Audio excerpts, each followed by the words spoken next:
Welcome back to another episode of Ball Knowledge Podcast. Today, me and Kishen are going to be comparing our top five tight ends in the upcoming 2025 NFL Draft. So excited for this one. Kishen, let's start it off. What's your number five?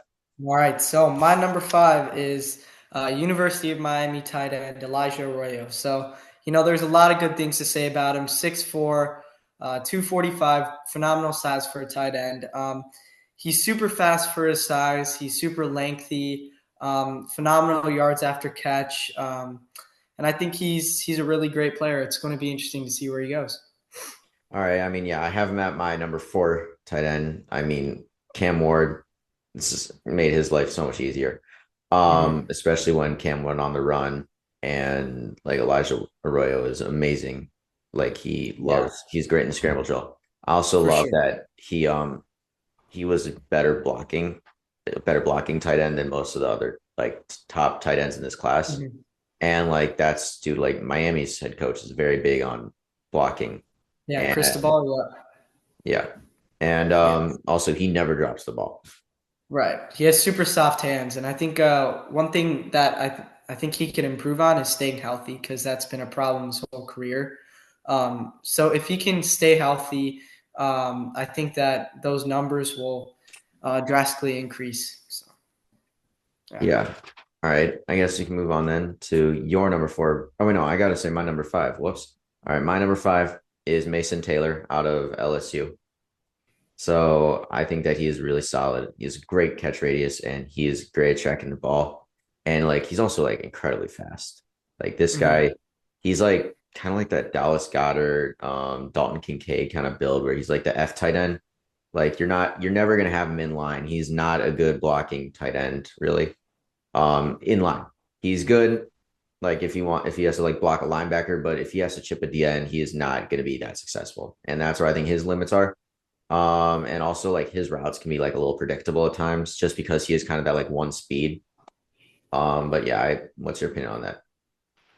Yeah, Mason Taylor is a great tight end. I mean, LSU is a great team, and I think Newsmeyer really helped him, bring his numbers up this year. So it's going to be cool to see that production slowly increase in the NFL. Right. So then who's your number four?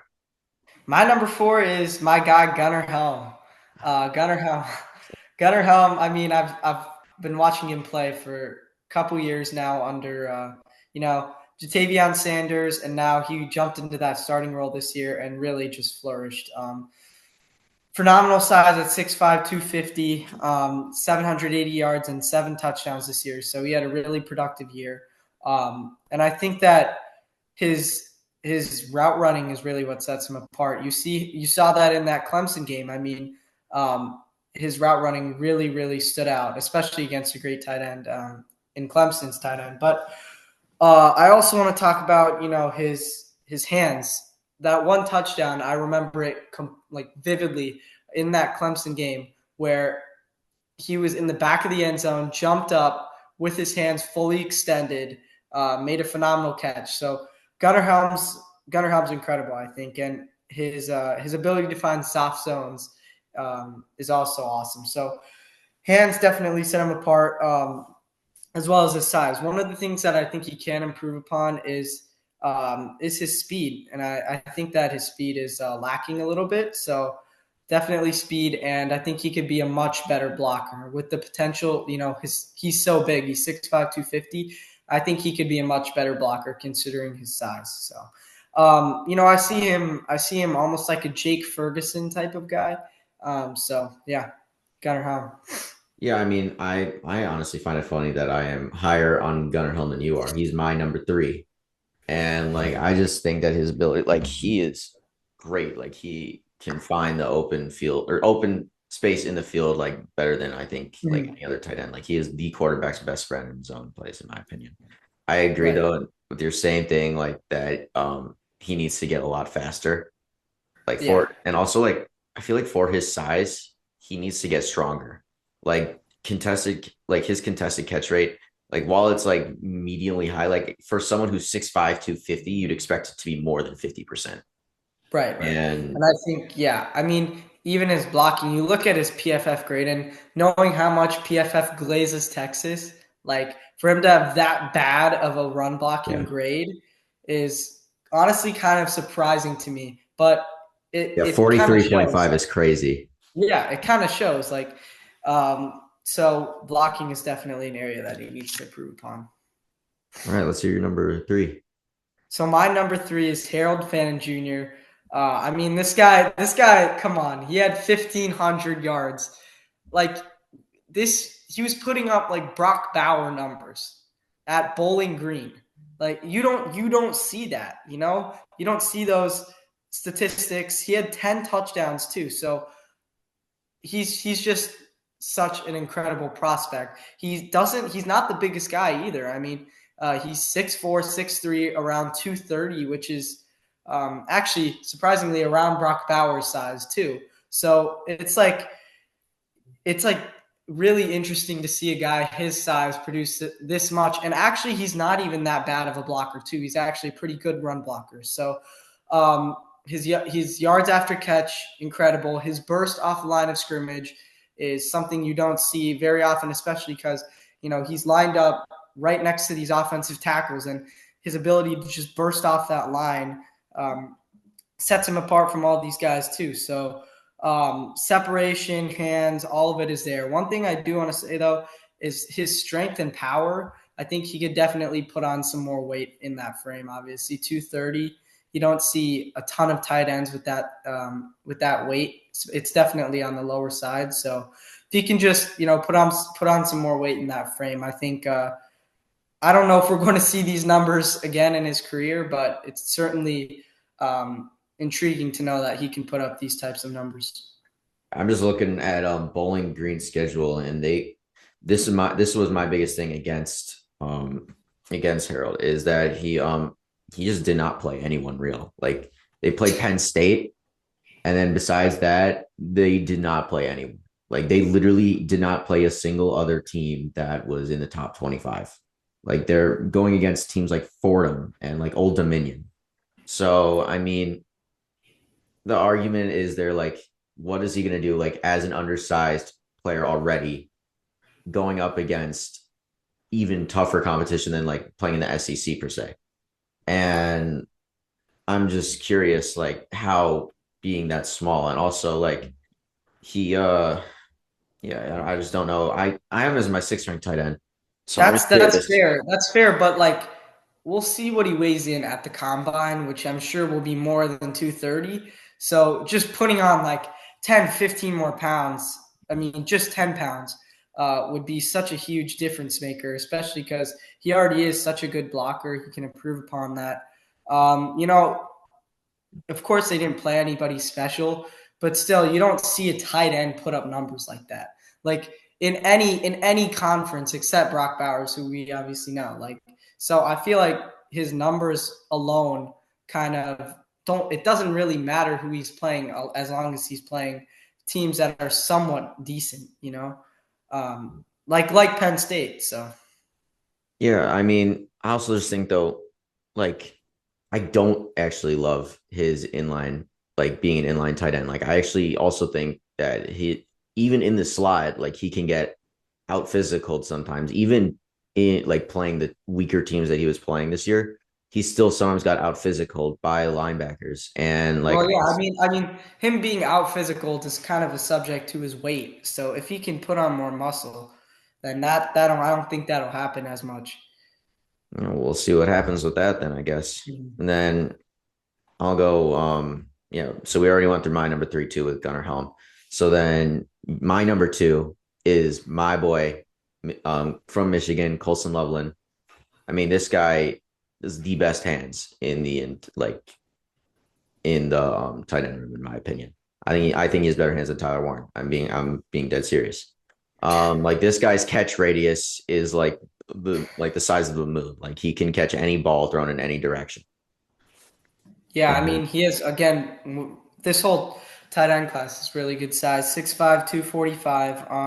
I think that his ball skills, like you said, are really, really incredible to see. Especially, he hasn't put up the best numbers in his career, but that's also partly because he had AJ Barner last year, Schoonmaker. So it's like it's different to see it's different to see a tight end this high on people's draft boards with numbers as as Like bad as his. 582 yards this It's year right, is what he had.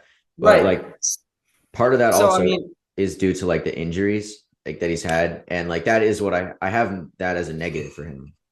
mhm. But like he missed like most of the year this year with injuries. Right. I think he's been like last year, for example, he only had like I think it was 600, close to 700 last year, which was better than he had this year, but again, not amazing. So it's weird to see a tight end this high on people's draft boards with those type of numbers. But obviously, like I said, he played next to AJ Barner last year, who's emerging as one of the emerging as what could be a really good tight end in the future. So I think Michigan really produces some really good tight ends. So it's going to be cool to see Loveland succeed. Yeah, I think like the biggest reason he's so high on the draft force is just like athleticism is like Mm-hmm. freakish, honestly. Like he can outrun linebackers like with ease. He has he's strong as hell. Like he does he is a good blocker. I think that he does, however, like for some reason it doesn't equate to his catches. Like he's terrible when it comes to contested catches. Like he only had like a 20% contested catch rate this year. So I think Yeah, that like that's the biggest yeah, thing he needs to work on. I mean that kind of is in line with what I was about to say with separation. His separation against high level defenders is not the best. Like we saw that in the Texas game. I mean he was basically locked up the whole game by Anthony Hill and Jade Barron. So I think separation is a key thing that he could work on. But overall, phenomenal tight end. So it'll be cool to see where he goes. Yeah. I think that was your number two, by the way, right? That was my number two. All right. So then I kind of spoiled it, but I think then both of our number ones have to be Tyler Warren.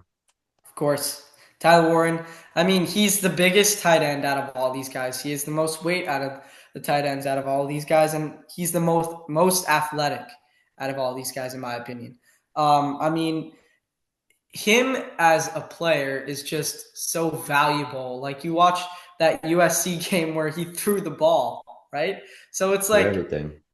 it kind of reminds me of like I mean, obviously we discussed Cam Scatterboo throwing the ball too. You know, like these offensive coordinators are getting so creative, especially with Penn State. Some of the things they were able to utilize this year with him, it was incredible. It really showcased his full potential.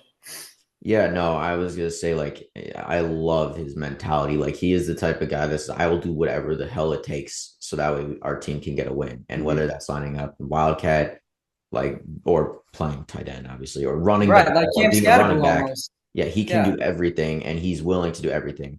This guy has yeah, elite hands through contact. Like his contested catch rate is diabolical, yeah, 61.9%. for And sure. he doesn't drop the ball either. Like he only dropped the ball like two or three times this year. Mm-hmm. And he like comes up his highlight reel is just I was just watching his highlights today and I'm still like, even though I've seen him before, like I'm still like in awe of just like some of these catches he was just making over guys. And he just makes the hard stuff look easy, which is what NFL It's scouts yeah, like to it's see. it's so hard to bring him down. Like it is so hard to bring him down. We saw that in the Boise State game. He's just unstoppable when he gets going. So Tyler Warren is our number one. But one of the things I say that he could improve upon is probably his blocking technique. I think that he's lacking a little bit of that, but I'm sure going into the NFL, he's going to work a ton on that. So yeah, I think I could see his pro comp being. I see a little Greg Olson in him. So Yeah. yeah, it'll be cool. All right. Well, thank you guys for watching another episode. Tomorrow we are going to come out with the big boys themselves, the O linemen. Can't wait to see you then. Thank you.